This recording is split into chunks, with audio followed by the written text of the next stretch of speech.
ಜಮಖಂಡಿ ನಗರದಲ್ಲಿ ಇದುವರೆಗೂ ದ್ವೇಷ ರಾಜಕಾರಣವನ್ನ ನೋಡಿಲ್ಲ. ಜಮಖಂಡಿ ನಗರದಲ್ಲಿ ಮಾಜಿ ಶಾಸಕ ಆನಂದ ನ್ಯಾಮಗೌಡ ಹೇಳಿಕೆ. ಜೂನ್ 2 ಸಂಜೆ 4 ಗಂಟೆ ಸಂದರ್ಭ ಬಾಗಲಕೋಟೆ ಜಿಲ್ಲೆಯ ಜಮಖಂಡಿ ನಗರದಲ್ಲಿ ಮಾತನಾಡಿರುವ ಅವರು, ಜಮಖಂಡಿಯಲ್ಲಿ ಇದುವರೆಗೂ ಕೂಡ ನಾವು ದ್ವೇಷ ರಾಜಕಾರಣವನ್ನ ನೋಡಿಲ್ಲವೆಂದು ಹೇಳಿದ್ದಾರೆ. ಈ ಮೂಲಕ ಅವರು ಬಿಜೆಪಿಗರಿಗೆ ತಿರುಗೇಟನ್ನ ನೀಡಿದ್ದಾರೆ. ಕ್ಷೇತ್ರದ ಅಭಿವೃದ್ಧಿಯನ್ನ ನಾವು ಶಾಸಕರಾಗಿದ್ದಾಗ ಸ್ವಂತ ವರ್ಚಸ್ಸಿನ ಮೇಲೆ ಸಚಿವರುಗಳ ಮನವೊಲಿಸಿ ಮಾಡಿದ್ದೇವೆ. ಈ ಹಿಂದಿನಿಂದ ಎಲ್ಲರೂ ಕ್ಷೇತ್ರದ ಅಭಿವೃದ್ಧಿಗೆ ಸೌಹಾರ್ದಯುತವಾಗಿ ಕೆಲಸ ಮಾಡುತ್ತಾ ಬಂದಿದ್ದೇವೆ. ಎಲ್ಲೂ ಕೂಡ ಈ ಕ್ಷೇತ್ರದ ಅಭಿವೃದ್ಧಿಯ ವಿಚಾರದಲ್ಲಿ ದ್ವೇಷ ರಾಜಕಾರಣ ನಡೆದಿಲ್ಲ. ಆದರೂ ಇದುವರೆಗೂ ದ್ವೇಷ ರಾಜಕಾರಣವನ್ನ ನೋಡಿದ ನಮಗೆ ಈಗ ಮನಸ್ಸಿಗೆ ನೋವುಂಟು ಮಾಡುವಂತಹ ಕೆಲಸಗಳು ನಡೆಯುತ್ತಿವೆ. ಇನ್ನು ಜನರ ಮನಸ್ಸನ್ನ ಗೆಲ್ಲಬೇಕಾದ್ರೆ ಉತ್ತಮ ಕೆಲಸಗಳ ಮೂಲಕ ಗೆಲ್ಲಬೇಕಾಗುತ್ತೆ. ಆದರೆ ಇಲ್ಲಿ ಬೇರೆ ವಾತಾವರಣ ಸೃಷ್ಟಿಯಾಗುತ್ತಿದೆ ಎಂದರು. ಜಮಖಂಡಿಯ ಶಾಸಕ ಜಗದೀಶ್ ಗುಡುಗುಂಟಿ ಅವರು ಪ್ರೋಟೋಕಾಲ್ ಮೇಂಟೈನ್ ಮಾಡೋದಾದ್ರೆ ನಗರದ ಪ್ರಥಮ ಪ್ರಜೆ ನಗರಸಭೆ ಅಧ್ಯಕ್ಷ ಪರಮಾನಂದ ಗೌರೋಜಿ ಅವರ ಹೆಸರನ್ನ ಉದ್ಘಾಟನಾ ಶಿಲೆಯಲ್ಲಿ ಹಾಕಿಸಬೇಕಿತ್ತು, ಯಾಕೆ ಹಾಕಿಸಿಲ್ಲ ಎಂದು ಪ್ರಶ್ನಿಸಿದರು. ಇನ್ನು ಇದೇ ಸಂದರ್ಭದಲ್ಲಿ ಈ ಹಿಂದೆ ನಾವು ಶಾಸಕರಾಗಿದ್ದಾಗೂ ಕೂಡ ಸಚಿವರು ಬಂದು ರಸ್ತೆ ಕಾಮಗಾರಿಯ ಭೂಮಿ ಪೂಜಾ ಕಾರ್ಯಕ್ರಮ ನೆರವೇರಿಸಿ ಹೋಗಿದ್ರು. ಶಾಸಕನಾಗಿ ನನಗೆ ಆಹ್ವಾನಿಸಿರಲಿಲ್ಲ, ಆದರೂ ಕೂಡ ನಾವು ಬೇಜಾರು ಮಾಡಿಕೊಂಡಿರಲಿಲ್ಲ ಎಂದು ಅವರು ತಿರುಗೇಟು ನೀಡಿದ್ದಾರೆ. ಇನ್ನು ಈ ಸಂದರ್ಭದಲ್ಲಿ ಅವರು ಮಾತನಾಡಿದ್ದು ಹೀಗೆ. ಇವತ್ತಿನ ಶಾಸಕರಿಗೂ ಕೂಡ ನಾನು ಅವ್ರ ಹಿರಿಯರು ಅದಾರ, ಅವ್ರ ಬಗ್ಗೆ ನಮಗ್ ಗೌರವ ಐತಿ. ಆ ಜಮಖಂಡಿ ಒಳಗೆ ಯಾವತ್ತೂ ಕೂಡ ಈ ರೀತಿಯಾದಂತ ದ್ವೇಷ ರಾಜಕಾರಣ ನಾವೆಂದೂ ನೋಡಿಲ್ಲ. ಇದು ಒಂದು ಹೊಸ ಬೆಳವಣಿಗೆ ಜಮಖಂಡಿಯಲ್ಲಿ ಆಗ್ತಾ ಇದೆ. ಇದು ಅತ್ಯಂತ ನೋವಿನ ಸಂಗತಿ.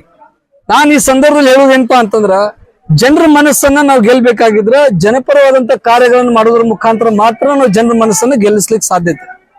ಈ ರೀತಿ ನಾವು ಪ್ರೋಟೋಕಾಲ್ ಫಾಲೋ ಮಾಡ್ತೀವಿ, ಅದನ್ನ ಮಾಡ್ತೀವಿ, ಇದನ್ನ ಮಾಡ್ತೀವಿ ಅಂತ ಹೇಳಿ ಕಾರ್ಯಕ್ರಮಗಳಿಗೆ ಅಗೌರವ ತೋರುವಂತ ಕೆಲಸ ಮಾಡಿದ್ರೆ ಜನರ ಮನಸ್ಸನ್ನ ಗೆಲ್ಲಕ್ಕೆ ಸಾಧ್ಯ ಇಲ್ಲ. ಅದಕ್ಕೆ ನಾನು ಇವತ್ತಿಗೂ ಕೂಡ ಶಾಸಕರಲ್ಲಿ ಮನವಿ ಮಾಡ್ತೀನಿ, ಒತ್ತಾಯ ಮಾಡ್ತೀನಿ. ಜಮಖಂಡಿ ಯಾವತ್ತೂ ಕೂಡ ಶಾಂತಿಯುತವಾದಂತ ಮತ್ತು ಗೌರವಯುತವಾದಂತ ಕ್ಷೇತ್ರ ಇದು. ಎಂದೂ ಇಲ್ಲಿ ಗಲಾಟೆ ಅದು ಇದು ಕೂಡ ನಾವು ಅವಕಾಶ ಮಾಡಿಕೊಟ್ಟಿಲ್ಲ. ಹಿಂದಿನ ಶಾಸಕರಾಗಿರ್ಬೋದು, ಹಿಂದಿನ ಸಚಿವರುಗಳಾಗಿರ್ಬೋದು, ಅವರೆಲ್ಲ ಬಹಳ ಒಂದು ಗೌರವಯುತವಾಗಿ ಕೆಲಸ ಕಾರ್ಯಗಳನ್ನು ಮಾಡ್ಕೊತ ಬಂದಾರ. ಅದಕ್ಕೆ ಈ ಒಂದು ವ್ಯವಸ್ಥೆಯನ್ನ ಮುಂದುವರ್ಸ್ಕೊಂಡು ಹೋಗೋದು ಆಗ್ಬಾರ್ದು. ದಯವಿಟ್ಟು ಸುಧಾರಣೆ ತಗೊಂಡ್ ಬರ್ರಿ. ಮತ್ತೆ ನಿಜವಾಗ್ಲೂ ನೀವು ಪ್ರೋಟೋಕಾಲ್ ಅನ್ನೇ ಫಾಲೋ ಮಾಡ್ತೀನಿ ಅಂತ ಅನ್ನೋದಾಗಿದ್ರ ನೀವು ಈ ಕಾರ್ಯಕ್ರಮದ ಅಧ್ಯಕ್ಷರಾಗಿದ್ದೀರಿ. ನಾವು ಪ್ರಶ್ನೆ ಮಾಡ್ತೀವಿ, ನಮ್ಮ ನಗರಸಭೆ ಅಧ್ಯಕ್ಷರು ಜಮಖಂಡಿಯ ಪ್ರಥಮ ಪ್ರಜೆಗಳವರು, ಇವತ್ತು ನಾವು ಉದ್ಘಾಟನೆ ಮಾಡ್ತಕ್ಕಂಥ ಕಲ್ಲನ್ನ ಏನು ನಾವು ಇವತ್ತು ಕೆತ್ತಿಸಿದೀವಿ, ಒಬ್ಬ ಪ್ರಥಮ ಪ್ರಜೆಯಾಗಿ ನಗರಸಭೆ ಅಧ್ಯಕ್ಷರ ಅವ್ರದ್ದು ಪ್ರೋಟೋಕಾಲ್ ಪ್ರಕಾರ ಅವ್ರ ಹೆಸರು ಬರ್ಬೇಕೋ ಬೇಡವೋ?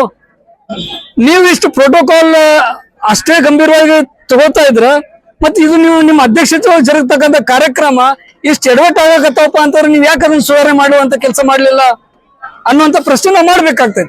ಹಿಂದಕ್ಕೆ ಎಷ್ಟೋ ಕಾರ್ಯಕ್ರಮಗಳೊಳಗ ನಿಮ್ಮ ಭಾರತೀಯ ಜನತಾ ಪಕ್ಷದ ಬ್ಲಾಕ್ ಅಧ್ಯಕ್ಷಗಳು ವೇದಿಕೆ ಮೇಲೆ ಕುಂತಾರ, ನಾವ್ ಯಾರು ಪ್ರಶ್ನೆ ಮಾಡ್ಲಿಲ್ಲ. ಪ್ರೋಟೋಕಾಲ್ ಪ್ರಕಾರ ಅವ್ರು ಕೂಡ್ಲಕ್ ಬರಂಗಿಲ್ಲ.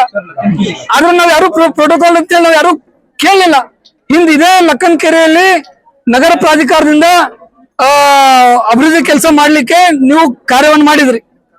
ಅವತ್ತು ನಮ್ಮನ್ನು ಆಹ್ವಾನ ಮಾಡ್ಲಿಲ್ಲ. ಅವತ್ತು ನಾನು ಶಾಸಕರಿದ್ರು ಕೂಡ ಆಹ್ವಾನ ಮಾಡ್ಲಿಲ್ಲ.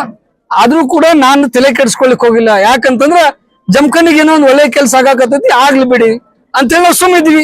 ಇವತ್ತು ಉದಾಹರಣೆ ನಮ್ಮ ಮುರುಗೋಡ್ ಕಲ್ಯಾಣ ಮಂಟಪ ಮುಂದೆ ಹಾದು ಹೋಗುವಂತ ಕಡಪಟ್ಟಿ ರೋಡ್ ಏನದ ಅದು ಜಗದೀಶ್ವರ ಗುಡಿ ರೋಡ್, ಅವತ್ತು ಕೂಡ ಮಾನ್ಯ ಸಚಿವರು ನಾವೆಲ್ಲ ಮುತ್ತೂರ್ಗೆ ಹೋಗಿ ರೋಡ್ ಪೂಜೆ ಮಾಡಿ ಬರುವಾಗ ಆ ರೋಡ್ ಪೂಜೆ ನಮ್ ಗಮನಕ್ಕೆ ಇರ್ಲಿಲ್ಲ. ಅದು ಅವತ್ತು ಸಚಿವರು ಪೂಜೆ ಮಾಡಿ ಹೋದ್ರು. ಅವತ್ತಿನ ಸಂದರ್ಭದೊಳಗೂ ನಾವು ಪ್ರೋಟೋಕಾಲ್ ಪ್ರಕಾರ ಆದ್ರೆ ಅವತ್ತು ಹಕ್ಕಚ್ಯುತಿನ ಮಾಡಬಹುದಾಗಿತ್ತು. ಒಬ್ಬ ಶಾಸಕನಾಗಿ ಅಧಿಕಾರಿಗಳು ನನ್ನ ಅನುಪಸ್ಥಿತಿಯಲ್ಲಿ ಆ ಕಾರ್ಯಕ್ರಮ ಮಾಡಿದ್ರು ಅಂತೇಳಿ ನಾವು ಹಕ್ಕಚ್ಯುತಿ ಮಾಡಬಹುದಾಗಿತ್ತು. ಅವತ್ತು ನಾವ್ ಯಾಕೆ ಸುಮ್ಮನಿದೀವಪ್ಪ ಅಂತಂದ್ರ ಜಮಖಂಡಿಗೆ ಒಂದು ಒಳ್ಳೆ ಕೆಲಸ ಆಗೋದು. ಬಹಳ ವರ್ಷದಿಂದ ಆ ರಸ್ತೆ ಸುಧಾರಣೆ ಆಗಿಲ್ಲ, ಏನೋ ಒಂದು ಕೆಲಸ ನಮ್ ಸಚಿವರು ಮಾಡೋಗ್ಯಾರ, ಅದಕ್ಕೆ ಯಾಕೆ ನಾವು ವಿರೋಧ ಮಾಡೋಣ ಅಂತೇಳಿ ನಾವು ಅದನ್ನ ತಲೆ ಕೆಡಿಸ್ಕೊಳ್ಳುವಂತ ಕೆಲಸ ಮಾಡ್ಲಿಲ್ಲ. ಸೊ ಈ ರೀತಿ ನಾನು